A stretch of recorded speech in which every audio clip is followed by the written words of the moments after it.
It's midday. Hello, good afternoon. Welcome to 12 Live here on Class 91.3 FM in Accra and affiliates across the country. If you're listening in the Volta region, this is OFM 92.5, the Gban FM 102.5. It's also picking the bulletin live in Tamale. We are live on Radio 192.1 in the Upper West region. We are live on Radio Power 96 in Spain, and around the world you can join us on classfmonline.com.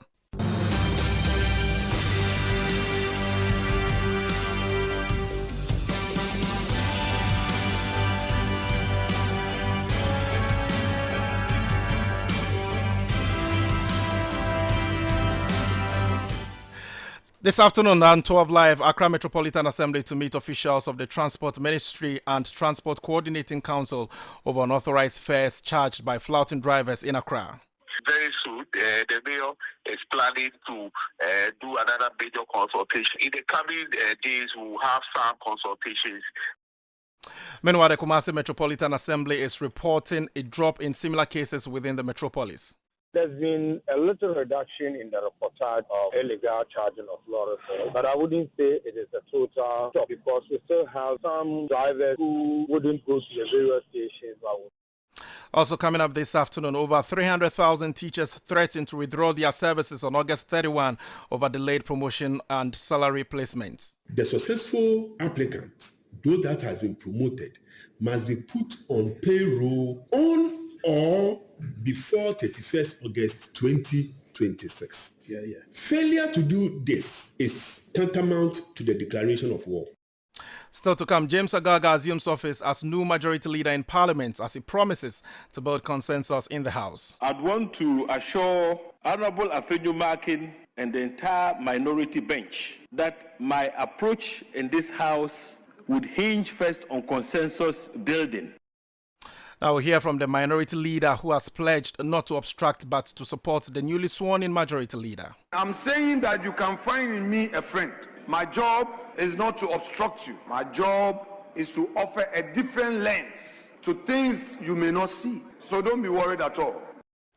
And later on in the bulletin, a family is appealing to the Foreign Affairs Minister to help bring home remains of their relative killed in South Africa during the height of xenophobic attacks. I am pleading with Okujeto Ablakwa to bring down the mortal remains of my son.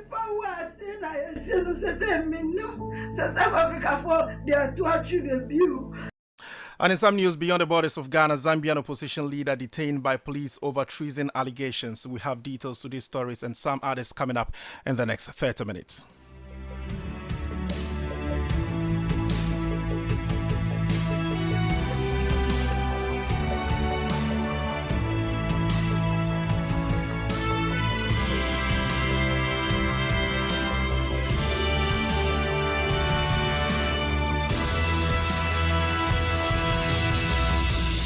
And it's a Friday edition of 12 Live here on Class 91.3 FM, coming your way from our studios at 3rd Daddy Walk Street, North Labonia, Accra. My name is Charles Akrofi, and this afternoon I'm doing this with Veronica Amade. Now, there appears to be resistance from some floating drivers in the capital despite repeated calls, arrests and charges by the Accra Metropolitan Assembly. Now, the AMA began a clampdown on drivers found guilty of charging unauthorized fares during peak hours this week. In a collaboration with judicial institutions, 6 drivers who were arrested for charging illegal fares have been fined. However, the problem continues to persist.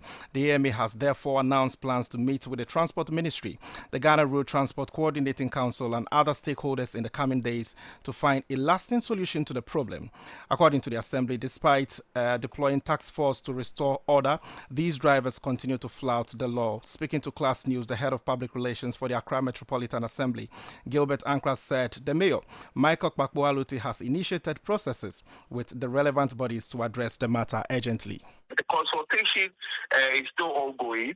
Very soon, the mayor is planning to do another major consultation with the transport operators, especially those who are with these stations and all that. So in the coming days, we'll have some consultations as well. These are continuous to ensure that those drivers understand the need not to increase fares. You know, we've had the mayor move out to even I'm also kind to check as to whether the prices of spare parts had increased and all that. Then it was quite clear. Interaction with leadership of the spare parts dealers association was quite clear that these things have not increased.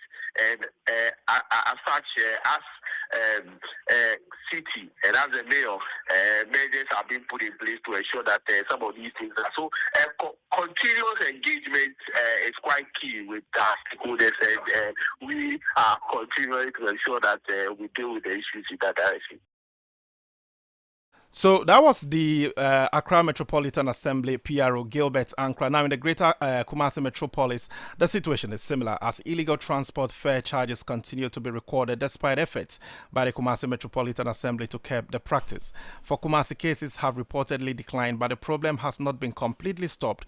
The head of KMA's transport department, Randy Wilson, explained that some drivers exploit rush hours while others load passengers from the roadside to evade monitoring by the Accra, that's the Assembly and transport station executives. He spoke to Class News. Take a listen. There's been a little reduction in the reportage of illegal charging of lorry fares, but I wouldn't say it is a total stop because we still have some drivers who wouldn't go to the various stations but would load on the roadside. We still have a few of the station drivers who, when the station executives are not there and it's during the rush hour, they would want to do their own thing. And then we've also had a few of the places where the station have decided to add just one city. Class 91.3 FM. Now, what we have done in the past, let me give 2 or 3 examples of specifics. We were at Fantasi terminal where they looted Atunsu and Red. They had unilaterally put a warning on their fare, and when we left, we had information that they were charging the new fares that they had put up. And so we put our security officers. And what happened is that they get into a vehicle, you charge the unapproved fare,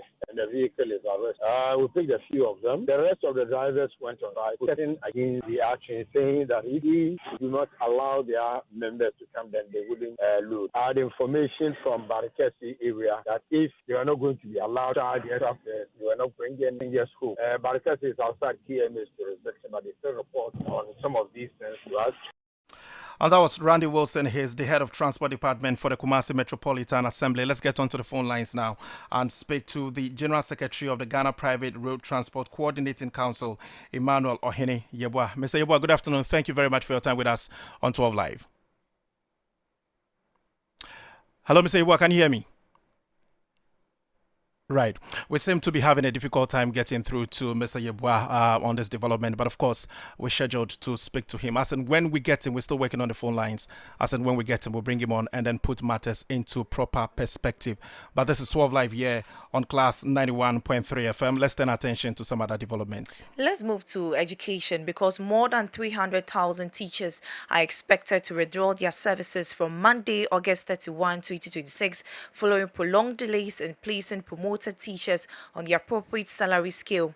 The teacher unions NAT, NAGRET, and the Pre-Tertiary Teachers Association of Ghana say more than 100,000 teachers who successfully passed promotion examinations in 2025 have remained on their old salary scales for more than a year. According to the unions, the engagements with the relevant authorities revealed that the Controller and Accountant General's Department is requesting additional documentation from the affected teachers before they can be placed on the new salary scale. The unions are demanding that effective dates for the salary placement be backdated to December 2025 rather than July 2026. They are therefore calling on the government and relevant agencies to intervene immediately to avert disruptions to teaching and learning across the country. Speaking at the press conference at the NAT General Secretary Thomas Tanko Musa expressed frustration over the delay and warned that government would be responsible for any disruption resulting from the planned action. Also, President of the Pre-Tertiary Teachers Association of Ghana, Ken Ali Awudu, said the unions would not back down unless the affected teachers were placed on the payroll by August 31. President of NAGRAT, Jacob Anaba, also criticized the prolonged delay, saying the affected teachers had suffered financial losses for more than a year. The situation is that our constitution that we all uphold, 1992, Article 190, states that we have public services, and there are about 19 of them. We are one of them. It is only our service when we are promoted becomes a public issue. Why should it be that? Because nobody cares about the teacher.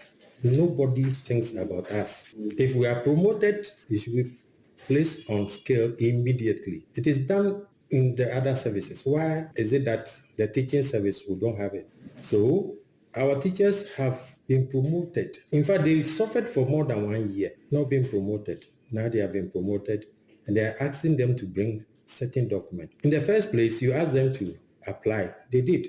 And they gave you documents. Where are those documents? Use those documents to place them on scale. That is all we are asking for.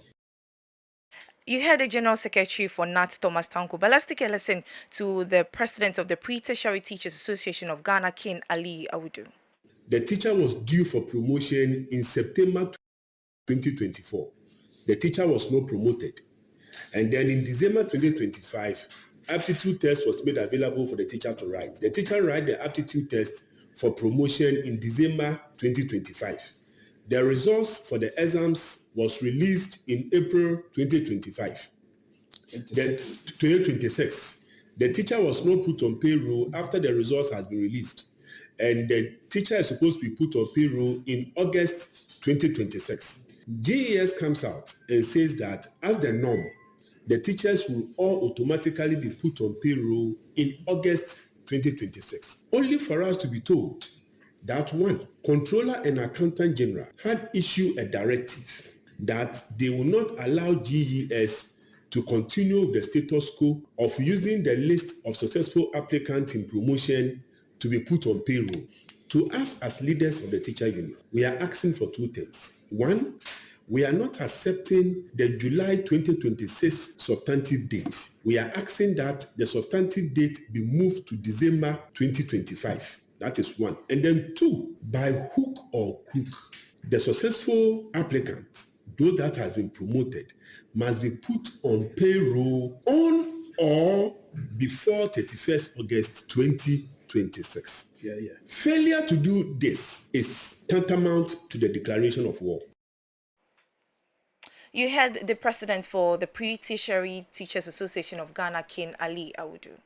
Now, the Member of Parliament for Busa North, James Agaga, has officially assumed office as the newly majority, that's the majority leader in Parliament, newly elect, and his appointment follows the communications from the National Democratic Congress to the Speaker of Parliament, Alban Bagbin, informing him of changes to the leadership of the NDC caucus in Parliament. Now, the changes became necessary following the nomination of the former majority leader, Mahama Yariga, as Minister for Local Government, Chieftaincy and Religious Affairs. Speaking after assuming the position, James Agaga pledged to adopt a consensus-driven approach in leading the majority caucus and working collaboratively with the minority in Parliament. He assured the minority leader, Alexander Penyomakin, and the entire minority caucus that he would prioritize consultation and compromise when necessary to ensure the Parliament effectively discharges its constitutional responsibilities.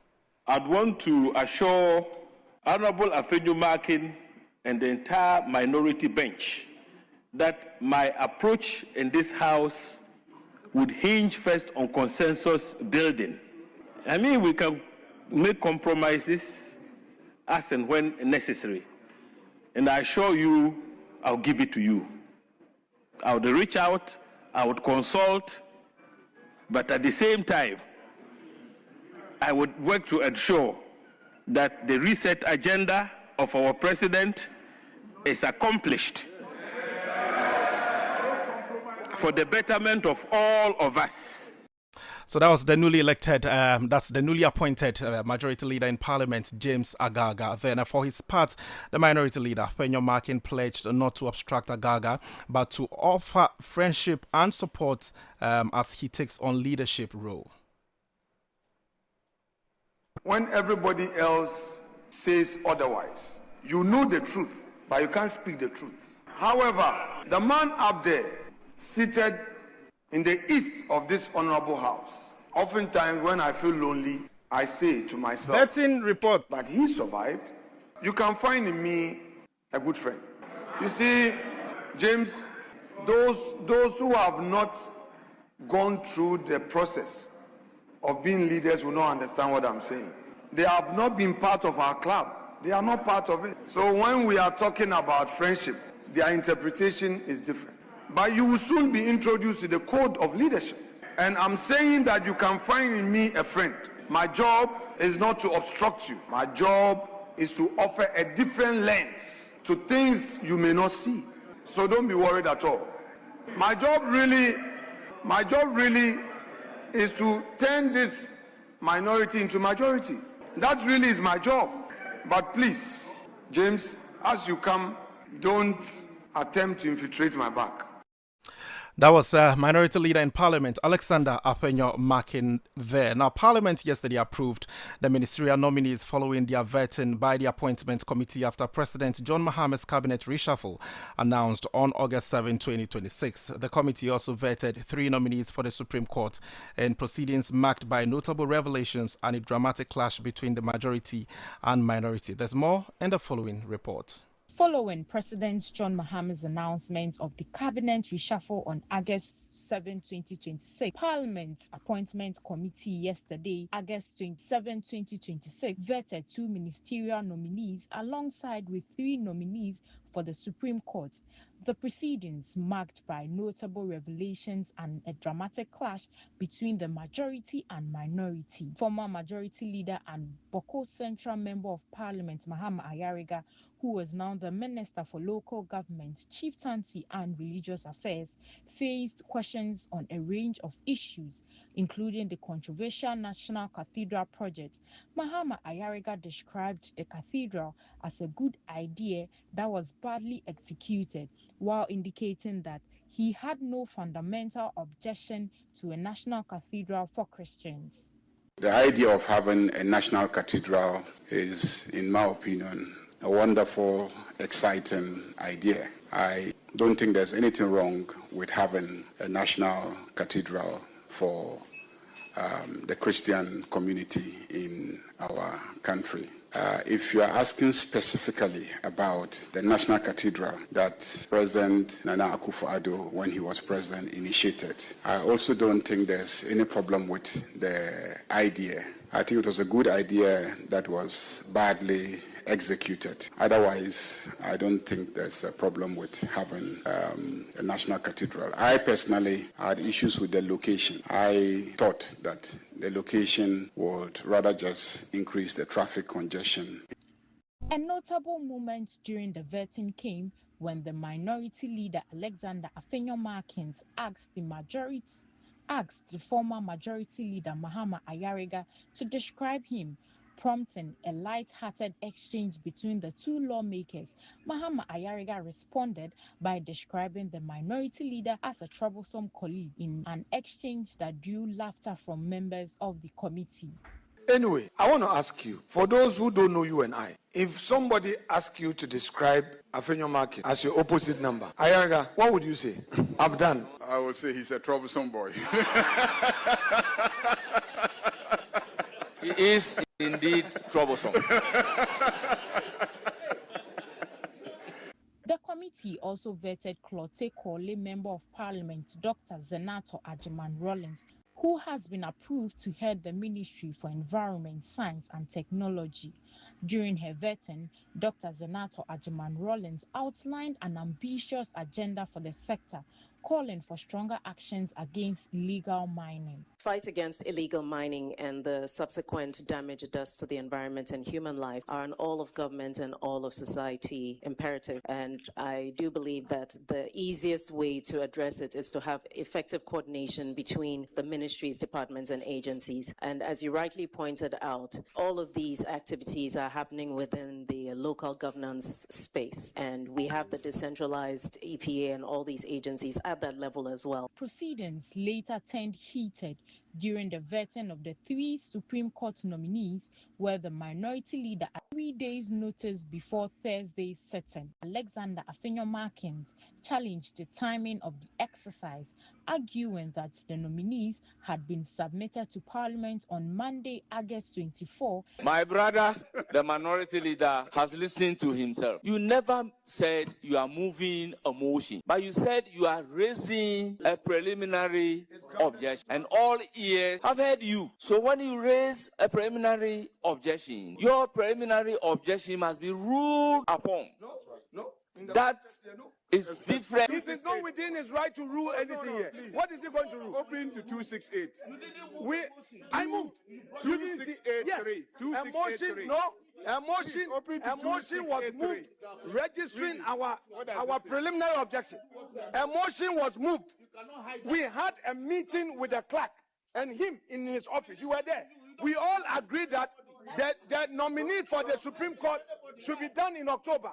Committee Chairman Bernard Ahianfo rejected the objection, describing it as flimsy, hollow, and baseless. I therefore consider all grounds of the minority leader as flimsy and hollow. I considered his objection to be frivolous, vexatious, unmeritorious, baseless on the facts, the rules, and the law. Therefore, I will accordingly dismiss the objection by the minority leader in limine.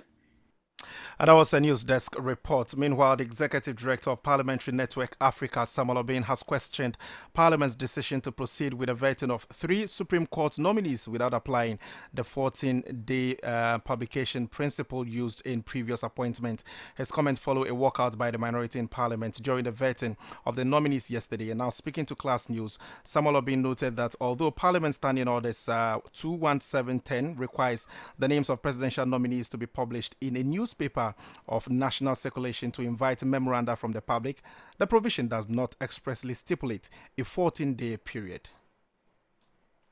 Including making references to the situation in 2024 when the tables were the opposite, when the current majority were in minority and his side was in the majority. And the argument that was advanced by many members of parliament on the then minority side, now on the majority side, who insisted that 14 days or nothing less should be how much time the nominees for appointments to the Supreme Court needed to take before they are taken. We remember what happened during that particular period, including a postponement. So his point is that, fast forward, what has changed? This may not necessarily be enshrined in the standing orders as 14 days, but if that principle existed then, why is the principle not existing now? And I say it's a solid point being made on the basis of principle. Unfortunately, our political class, our members of parliament, sometimes approbate and reprobate in such a manner that they move away from some of these time-tested principles when it suits them. And that was Samuel Obin. He is the Executive Director of Parliamentary Network Africa. This is 12 Live on Class 91.3 FM. Still on the vetting committee, because Minister for Environment, Science and Technology, Dr. Zenata Ajman-Rawlings, has backed the January 1, 2027 deadline for the ban on polystyrene products, popularly known as styrofoam or takeaway packs, appearing before Parliament's Appointments Committee on August 27 for a vetting. Dr. Zenata said the environmental dangers associated with the widespread use and improper disposal of styrofoam products can no longer be ignored. She stressed that the ban must be strictly enforced, with public education incentives and penalties used to encourage behavioral change. Dr. Zenata said the environmental dangers associated with the widespread use and improper disposal of styrofoam products can no longer be ignored. I believe that the EPA just, I think a couple of days ago, was actually in Kumasi raising awareness to the general public on the impending ban on styrofoam. It has to be done.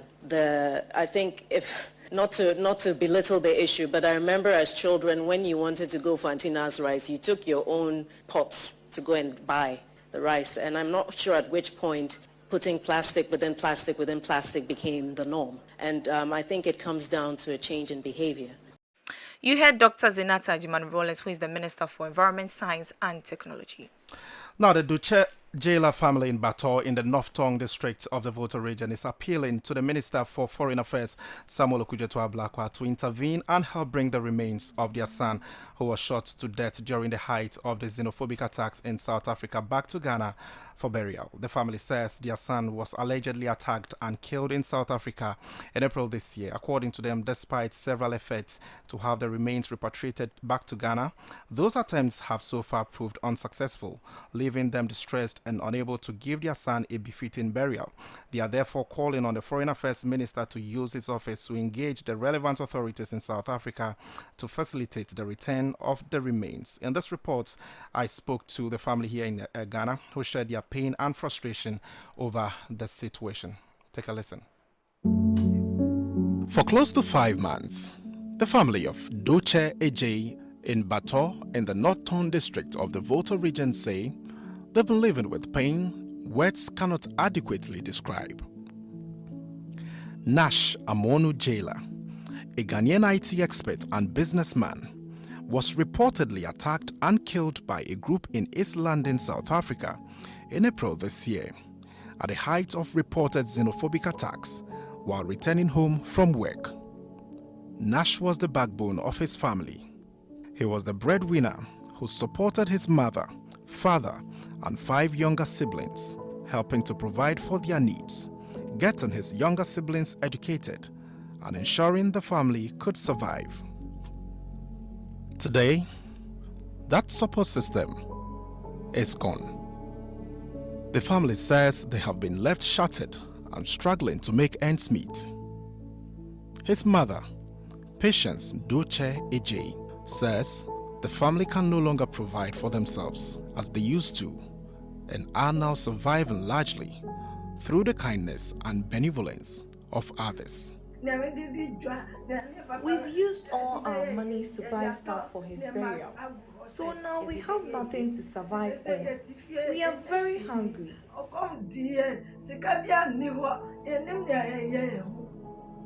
For a mother who has lost her son under such tragic circumstances, the emotional pain appears even more unbearable. Patience says she barely sleeps, constantly haunted by thoughts of how her son was killed and the painful reality that she will never see him alive again. At this point, she says, her only wish is simple: to have the remains of her beloved son brought home to Ghana so the family can finally give him a befitting burial.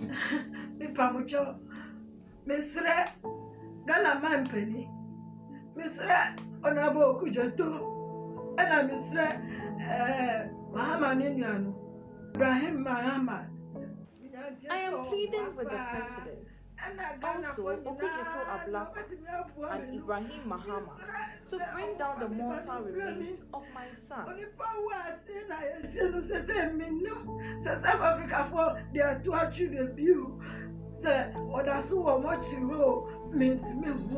And so I caught up with the family in Ashaiman. Although Patience normally lives in Bato with her husband, she has temporarily moved in with her daughter, Linda, in Ashaiman. Linda, the second child of the family, recently got married and is now living with the husband in Ashaiman. She says she had to bring her mother to stay with her because she feared the pain and loneliness could take a toll on her. Even as she battles her own grief, Linda says her husband has become a major source of support for the family, helping them cope with life after the loss of Nash. For the Doche Jailer family, the loss of Nash is not only the loss of his son and brother. It is a loss of a provider, a protector, and a man who had dedicated 12 years of his life in South Africa to building a future for his family back home. But months after his death, the family says they are yet to bring his remains home. They are therefore appealing to the Foreign Affairs Minister, Samuel Okujeto Ablakwa, to intervene and help facilitate the repatriation of Nash Amonu Jailer's remains from South Africa. We are begging, we are pleading to you. Please bring the remains of my brother. He needs to be buried, just like any other Ghanaian who died in the process. So please, help us. I need my brother. I want to bury him. Please help us.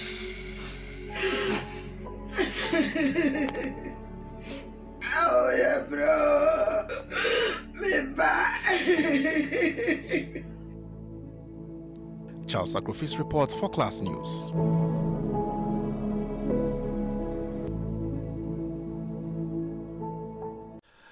Some of the realities that hit us sometimes actually sweep us in a fit. So that was a report that I filed from Ashaiman earlier this week. Let's bring you a last story before we take leave of you this afternoon. Now, in African news, Zambian opposition leader Brian Mundubi, who had gone into hiding after disputing the recent presidential election results, has been detained over allegations of treason.